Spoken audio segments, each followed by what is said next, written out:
Backstabber by Tony Porter. All right, folks, let's dive into another type of manager you don't want to deal with in your baseball draft dice league. If the first guy was bad for being openly toxic, this one's worse because he hides it. Let me introduce you to the League Judas. This guy pretends to be laid back and easygoing. The nice guy who's always checking in on you. How's everything going? Are you okay? Anything you want to talk about? It's all an act.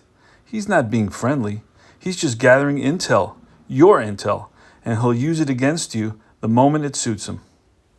He's the one who'll smile in your face, then send a concerned email to the league commissioner, twisting your casual game banter into some elaborate complaint.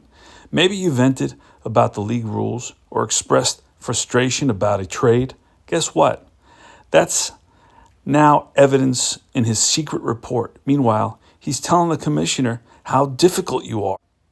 But it gets worse. When it comes to managing his team, he's completely clueless. He doesn't know what his team needs, what his strategy should be, or even what he wants. Trying to make a trade with him? Good luck. You'll spend hours negotiating only for him to cancel the deal without explanation right before it's finalized. No reason, no warning, just a vague excuse and a sudden backpedal.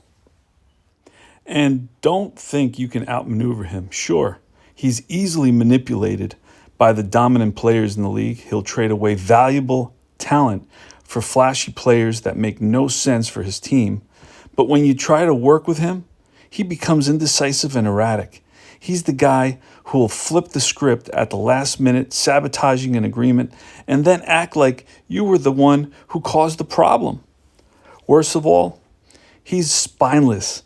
When called on his actions, he'll play the victim. Suddenly, he's the one who's been wronged, and he's threatening to quit the league because you questioned his decisions.